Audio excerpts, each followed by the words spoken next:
E aí, tropinha, tudo bem com vocês? Bom, hoje iremos falar, dando continuidade às semanas um e 2, iremos continuar falando sobre os continentes asiáticos, europeu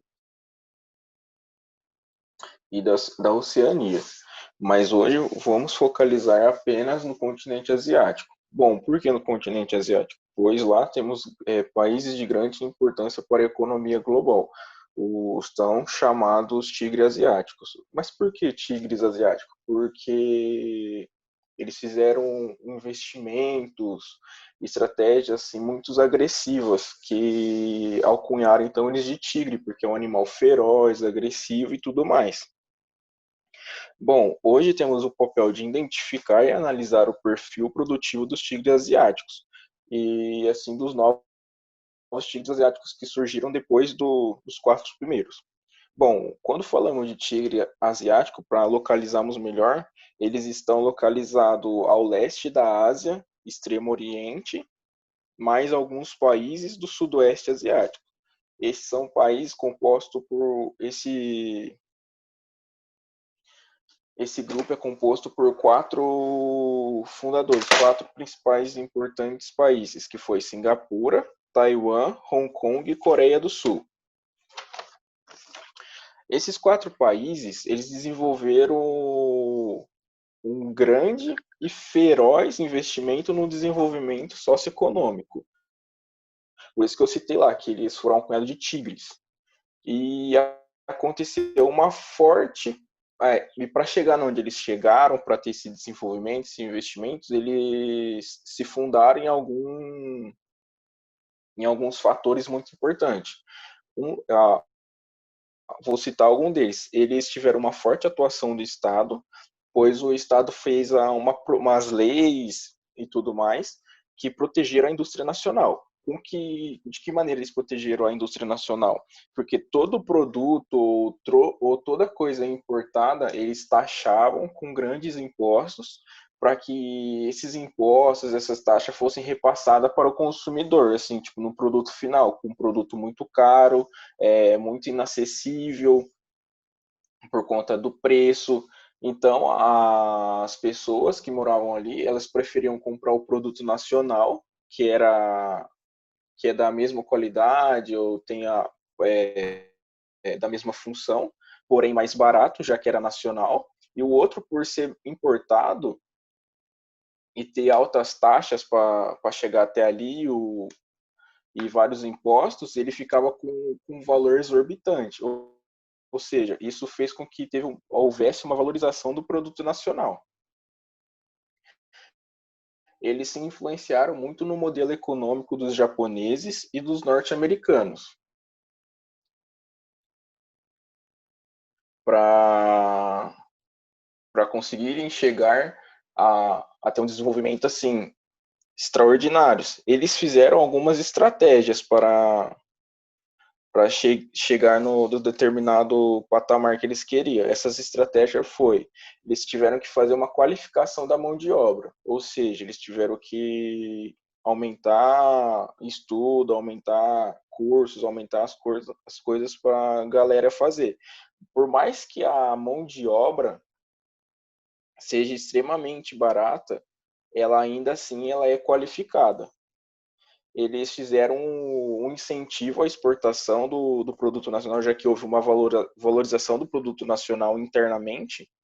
Eles pegaram e focalizaram a sua estratégia inteiramente na exportação. Eles produzirem, consumirem ali e o mundo também consumir seus produtos. Como eles têm uma mão de obra muito barata, se torna algo extremamente lucrativo e viável para eles. E nisso eles fizeram a melhoria da distribuição de renda, já que eles estão exportando muito, consumindo muito seus produtos. Eles tentaram fazer uma melhoria, não, eles fizeram, né? Uma melhoria da distribuição de renda, do que é a luta contra a desigualdade, para que não houvesse o acúmulo de capital na, de grandes na mão de pequenos grupos, ou seja, um pequeno grupo muito rico acumulando bastante dinheiro e um grande grupo com pouquíssimo dinheiro. Em 1990, aparece o termo novos tigres asiáticos, pois eles pegaram os modelos dos tigres asiáticos já dos quatro primeiros, seguiram esse modelo e deu certo. Então eles apareceram como novos tigres asiáticos, por seguirem exatamente o que os quatro primeiros fizeram. E esses países são a Indonésia, Malásia, Filipinas, Tailândia e Vietnã. Bom, vamos falar sobre os quatro primeiros tigres asiáticos. Bom, Singapura. Singapura, ela foi uma colônia britânica até 1965. Em 1980, ela tem a sua fase de crescimento, como eu citei anteriormente, que até aparece no texto aqui em cima, que na década de 1980, quatro países tiveram um desenvolvimento fenomenal e foram alcunhados de tigres asiáticos. E esse vai ser um ponto comum de todos, dos quatro primeiros. Ele vai, ele vai fazer uma estratégia para que aconteça esse crescimento, pois ele vai tentar atrair a indústrias estrangeiras de alta tecnologia com o atrativo de quê? Que eles têm uma mão de obra qualificada, porém barata. E alguns serviços de destaque que encontra em Singapura são os serviços portuários, bancários, de turismo, o químico e eletrônico. E uma grande curiosidade que ele cita aqui no texto também é que a gente está falando de Singapura, mas a maioria da população que mora ali é chinesa, chegando a ser 74,3%, ou seja, bem mais que a metade. E o restante é dividido entre malaianos, indiânicos, britânicos, japoneses, que compõem a minoria do país. Eles têm um padrão de vida elevado e sempre eles fazem rodadas de captação de investimento de estrangeiro, que é empresas estrangeiras investirem ali em Singapura e se tornando um grande centro e aumentando cada vez mais o seu desenvolvimento. Bom, agora vamos falar do segundo tigre asiático, Hong Kong. Ele foi dominado pelos britânicos, porém ele era território chinês. No texto ele vai citar que ele volta para o domínio chinês, desculpa, através de um acordo de relativa autonomia. Porém, esse acordo de relativa autonomia, ele não está sendo bem exercido, não está funcionando muito bem certo, porque se você acompanhar algumas notícias sobre Hong Kong e dar uma pesquisada, você vai encontrar que já aconteceu bastante protesto da população contra o governo central chinês para garantir uma estrutura melhor e autônoma para Hong Kong, porque eles estão alegando que eles não estão exercendo uma estrutura autônoma, eles não estão fazendo nada, sabe? Não fazendo nada, mas eles não estão se impondo, não vão chegar a um lugar que eles pensam dessa maneira. Então a população tá tentando intervir, está tentando mudar isso. Hong Kong ele tem um relevo muito montanhoso e isso acaba dificultando muito o desenvolvimento da agricultura por conta que tem desnível de relevo, não tem muita água ali. Então isso acaba prejudicando muito se você tem um foco no desenvolvimento agrário. Por isso, por conta já do relevo natural, isso ser um empecilho natural, eles desenvolveram totalmente a sua indústria diversificada no intuito de exportação. Igual eu falei lá, eles produzem, consomem também o produto e fazem o mercado consumidor o mundo. Porque, igual eu falei na semana 2, com essa globalização, o mercado é o mundo, não tem como você só levantar sua fronteira comercial e não querer fazer comércio com ninguém. Com a globalização, você é até meio que obrigado a comercializar com todos os países, com o mundo inteiro. E e a sua indústria como eu falei, diversificada no intuito da exportação, ela é voltada totalmente aos bens de consumo, que são roupas, relógios, brinquedos, tudo mais. Eu acho que aposto que se você dá uma procurada aí na sua casa, em todos os seus bens de consumo, algum você vai achar que está escrito Made in Hong Kong, Made in Singapura, Made in Taiwan. Então, é para você ver que o que eles estão produzindo lá, a gente aqui está consumindo. Agora vamos falar sobre o segundo, Taiwan. Ele foi um território disputado pelos chineses e os japoneses para ver quem controlaria, de quem seria. E em 1949, por conta da Revolução Socialista na China, Taiwan torna-se um estado à parte. Ele é capitalista. E com isso, por conta da revolução que estava acontecendo lá na China continental, ele acaba abrigando grande parte dos fugitivos da Revolução Socialista e sendo liberado pelo líder deposto da, da China continental, que ele tem, que é Chiang Kai-shek. E atualmente, Taiwan vive umas questões de reunificação com a China continental. Nessa tentativa de reunificação, eles já até liberaram algumas coisas, como a liberação de livre comércio, que são os transportes, o comércio com algumas ilhas e os continentes. Porque, igual eu falei de uma barreira comercial, eles faziam essa barreira por não compactuarem com as questões de algumas ilhas ou do continente, por um ser socialista, outro capitalista e tudo mais. Mas essa reunificação ela tem muito que ser discutida ainda, é muito do que ser analisado, porque alguns fatores Taiwan ou outra galera começou a negar, como a integração da China popular, né, que seria um país com dois sistemas vigentes, que é capitalismo socialista. Mas a população foi contra, teve uma recusa do governo, e assim acabou criando um empecilho para que isso acontecesse. Bom, Coreia do Sul, eu acho que dos quatro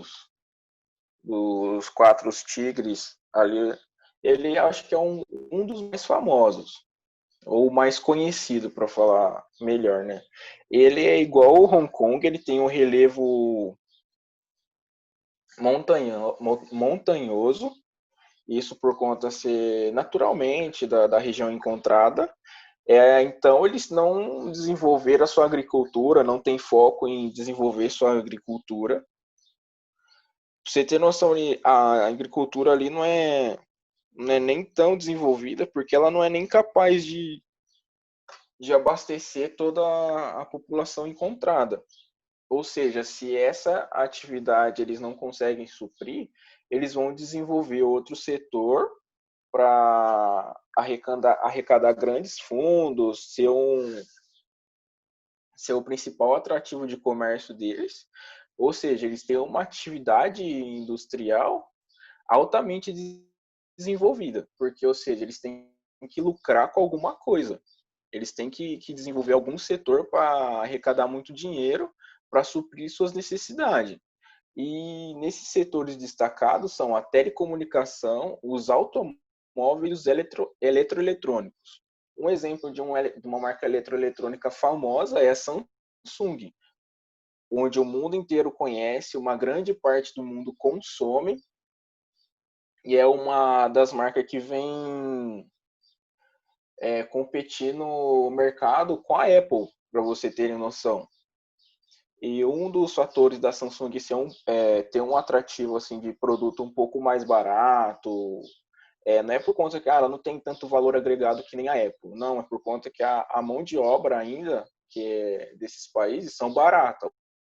Ou seja, então o repasse para a gente do produto final também vai ser um pouco mais barato. E a Apple, por mais que alguns setores ela desenvolve a mão de obra assim, ela acaba tendo um valor a mais agregado também. Bom, o desenvolvimento econômico é pautado especificamente na exportação, igual eu falei nos outros. Ela tem que desenvolver ela desenvolver o seu setor para ter uma grande fonte de renda, ou seja, as pessoas que moram em Coreia do Sul, eles também consomem por conta daquelas estratégias de taxar produto exportado e o nacional ser mais barato. Eles focalizaram totalmente essa produção para exportação, para que o mundo torne-se o seu mercado, e assim eles ganham bastante dinheiro. E com isso eles conseguem importar alimentos e tudo mais, porque já que eles não conseguem produzir para a sua própria população, eles têm que importar o que eles necessitam, para que não haja um estado de calamidade, um estado da sua população passar fome, de não chegar comida na mesa da sua população. E alguma dessas estratégias, como já citada, foi a liberação do comércio externo, a diminuição de investimentos sociais do governo. Em 97, a Coreia do Sul ela acaba entrando numa grande crise, que até levou à falência de alguns bancos e à privatização de empresas estatais. Bom, empresas estatais são empresas que o governo mandava, que eram do governo. Então, se eles estão vendendo, eles estão fazendo essas coisas, que é para arrecadação de fundos, diminuição de gastos.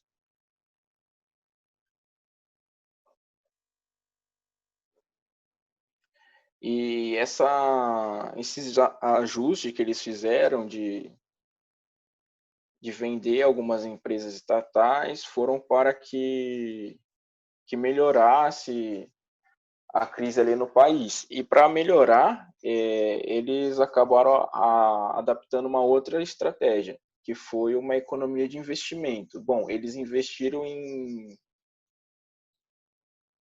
em dois grandes setores, que foram a educação e a infraestrutura, totalmente diferente do Brasil, né? O Brasil entra na crise, o que primeiro eles fazem é cortar a verba da educação, é cortar a verba daquilo, não sei de quem, para tentar sair.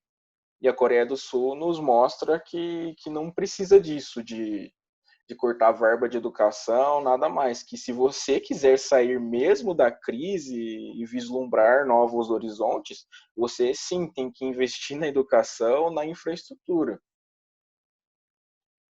Que quando fala de educação, estamos falando de centro de conhecimento, desenvolvimento e tudo mais. Porque é ali que está sendo feito desenvolvendo alguns setores, algum tipo de conhecimento que pode ser valioso lá na frente. Então, eles acabaram tomando essa medida para sair das crises. Sair da crise, na verdade. Bom, aqui ele vai falar sobre os novos tigres asiáticos, que são a Malásia, Indonésia, Vietnã, Filipinas e Tailândia. Bom, como que eles viram que os tigres asiáticos desenvolveram um método, uma estratégia e acabaram desenvolvendo seus setores, desenvolvendo a sua economia a ponto de influenciar globalmente, serem reconhecidos como os tigres asiáticos, os famosos, eles acabaram seguindo essa metodologia, mas pegaram, ajustaram para cada país e acabaram diferenciando em pouquíssimas coisas, por isso que são reconhecidos como novos tigres asiáticos, porque eles ainda não se assemelham digamos assim, os tigres mestres. Bom, eles apresentaram uma industrialização acelerada para quê? Para que a industrialização acelerada ela alavancasse seu crescimento econômico. Isso para seguir os mesmos caminhos do tigre-mestre, que foi a liberação da exportação, que é focalizada tudo que é produzido para ser exportado, a qualificação da mão de obra, porém uma mão de obra barata, a forte presença do Estado para intervir, né, nessas questões, e a valorização do produto nacional, que igual os outros fizeram, que taxava os produtos importados e valorizava o seu produto para deixar ele mais barato e mais atrativo para o consumo. Bom, eles fizeram tudo que os tigres fizeram, né, até aqui, e teve um crescimento econômico. Porém, vai chegar o fator que vai diferenciá-los, que é que os novos tigres asiáticos, eles não lutaram pela desigualdade, ou seja, o Estado não interviu, não criou medidas para que houvesse a diminuição ou a melhoria da distribuição de renda. Como que o Estado não interviu dessa maneira, começou a acontecer o que eu falei, que pouquíssimas pessoas, um grupo focalizado, uma elite, ele começou a fazer grande acúmulos de capital. Capital é dinheiro, quando a gente trabalha aqui. Então, ou seja, uma elite começou a ficar extremamente rica e o repasse era feito de forma desregular, ou seja, eles estavam acumulando muito, então estava tendo um repasse de muito para eles e pouquíssimo para a população que ali encontrava. Ou seja, estava prejudicando, ou seja, estava tendo o crescimento, a valorização da elite ali por estar arrecadando muito dinheiro, por conta que não tinha uma fiscalização, uma melhoria da distribuição de renda, enquanto a maioria sofria, porque com isso eles aumentaram a taxa do analfabetismo, a mortalidade infantil, e muitas pessoas acabam morando em moradias precárias, sem saneamento básico, passando muita necessidade. Bom, e aqui temos um mapa cartográfico representando os tigres asiáticos e os novos tigres asiáticos, e mostrando como está distribuído os países, onde estão localizados, igual eu falei lá no início, lá, para a gente entender onde eram os tigres asiáticos, que eles estavam, por ser tigres asiáticos, eles estão localizados no continente asiático, estão distribuídos ao leste da Ásia, com alguns países do sudoeste e tal. E aqui o mapa já coloca também os novos. Bom, a aula de hoje é isso. Ficamos por aqui. Eu acho que o professor Gabriel falou que ficaria melhor dividir uma aula para explicação e uma aula só para explicação dos exercícios. Então acho que é isso. Valeu, rapaziadinha. Falou, tamo junto e é nóis. Boa semana para todos.